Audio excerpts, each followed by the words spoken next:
course, we know we're going to spend a lot of time on ethics throughout the term, being that that's the course. And ethics is basically the study of moral principles and inquiry into what is good.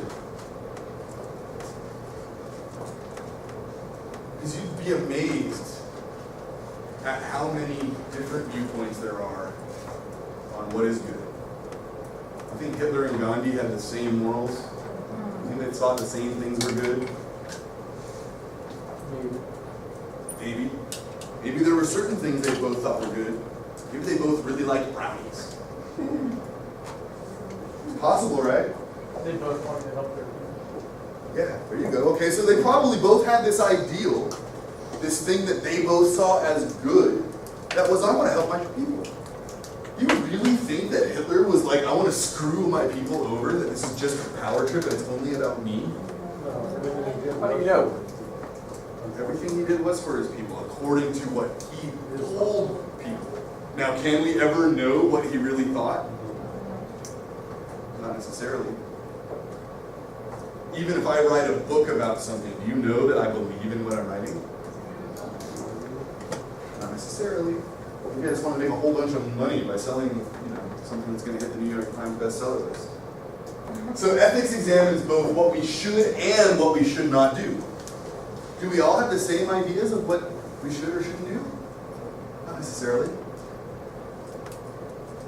Not at all. And this includes dealings in ourselves and with other people.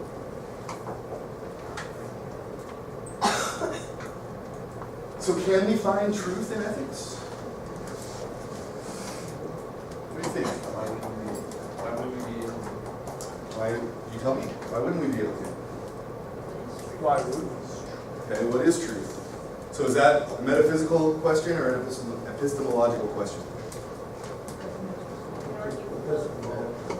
You probably argue for both, but essentially we're looking at what? Epistemology. Okay, and you're right, you probably could argue for both.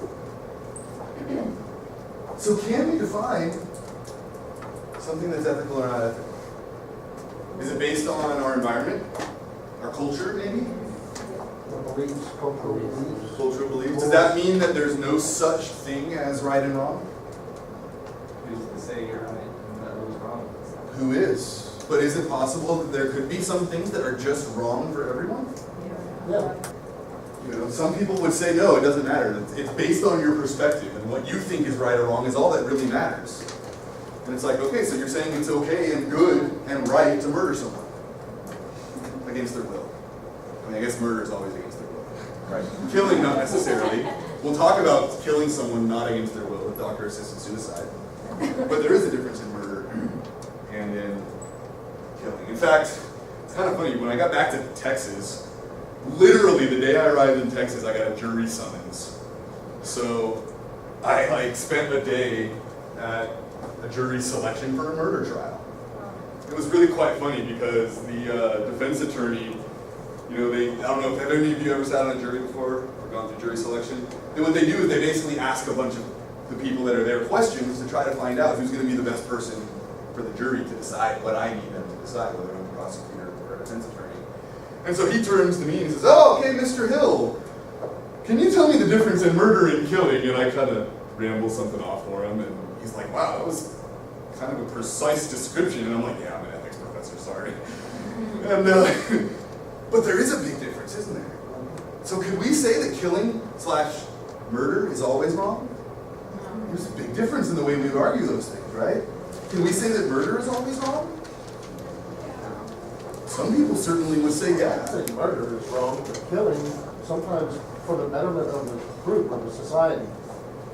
I think you can certainly make a good argument that killing can be at times not wrong. When you're hungry. But how many people would say murder is wrong no matter what?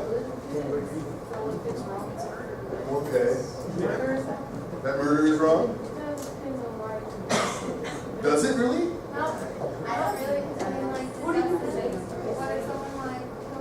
But they would say that's not murder, that's killing. By definition, that wouldn't be murder, that would be killing. Yes. How about the new case about the dad killing the person that killed his sons while drinking driving? he murdered that It can be person. pretty complex, right? He murdered that person, but he wasn't, you know, like, he didn't go to jail for it. Sure. Well, like for So, example, we can yeah. look back at ancient cultures, like say the Mayans and the Aztecs. The Aztecs committed a lot of murder through sacrifice, and you could probably make all kinds of great arguments that either that is or isn't murder. Now, if the person agreed to be sacrificed, you'd probably say, okay, it's not murder. But if they didn't, is that wrong? They defined it as pleasing the gods. In order to have good crops this year, we need to kill a few hundred people. Sacrifice one for the betterment of the group. Sacrifice one for the betterment of the group. That's actually something we'll get into as one of the ethical systems, utilitarianism. What's best for the most amount of people. Yeah. Now, does that change the fact that for some, murder is going to be wrong? Some people will say, no, it's only culturally based. Others are going to say, no, murder is wrong. We could look at something else, like, have you ever heard of genital mutilation? Genital mutilation. There are societies around Earth, still to this day, that as a rite of passage, they mutilate the genitals of children. And there are places in Africa that they do that, absolutely. Is that wrong? Is that a moral truth that that is just wrong? In our society, yes. Yeah. Through Some our- people are going to through say our no and some will say yes. And can we ever get to the point where we can prove either one? Not necessarily. These are ethical questions. This is philosophy. This is how it goes. So, obviously, we delve into questions about what's right and what's wrong. So what are some ethical questions? What are my responsibilities to other people? Again, all this stuff will be in your lecture notes, so you don't have to feel like you have to write everything down. Do we have responsibilities to other people? Sure. Does anyone think we don't? Then that would mean if there's any people that we have responsibilities to, then your answer would be yes, right? Now, do I have a responsibility to all other people? Okay. Closest around. Do I have a responsibility to you as students? As your job. Okay. So do I have a responsibility to other people? Okay. Does a mother have a responsibility to her children? I mean, what do we typically think about the mom who leaves her baby in the dumpster? Pretty much, we think of irresponsible, bad person, you know, whatever that is. Does that mean, though, that we can say 100% that she has a responsibility to that child? Or is there a possibility of, no, she only is responsible to herself? What if she killed herself before the child was born?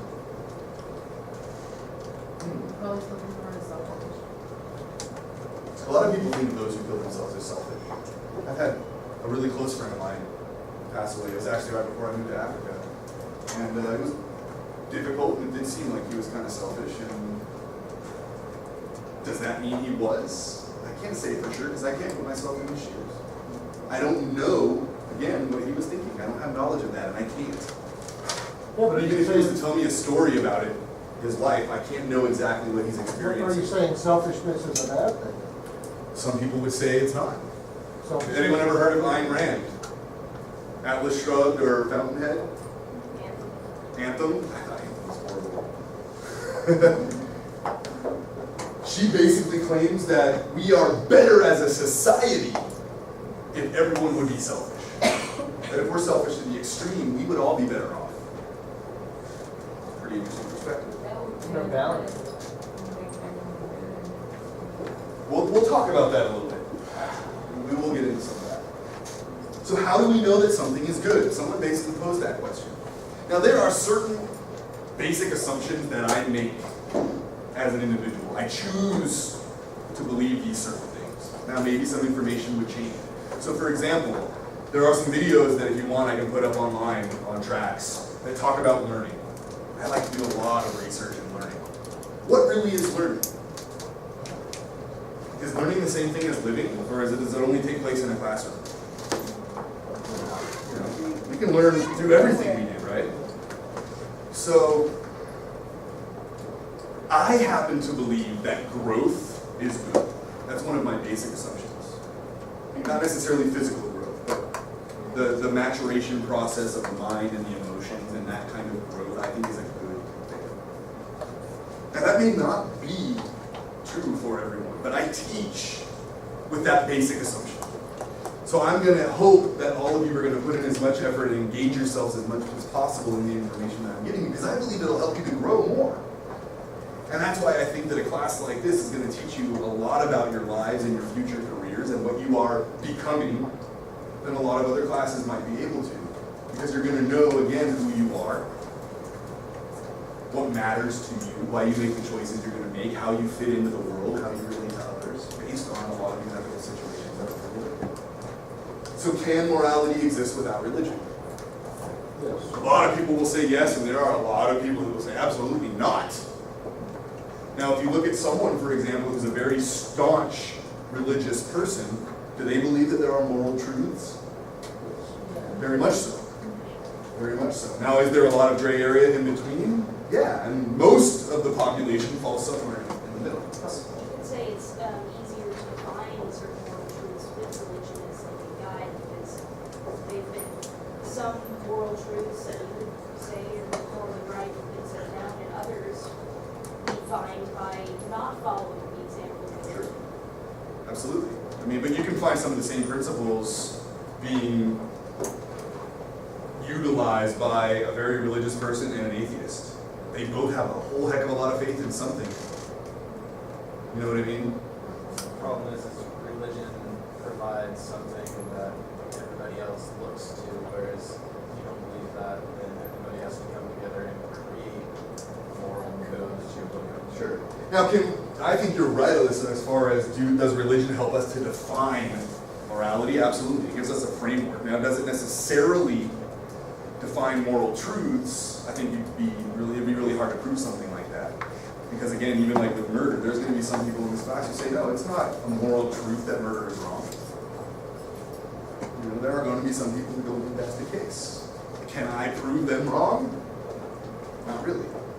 Again, ethical questions. So is morality really subjective or objective?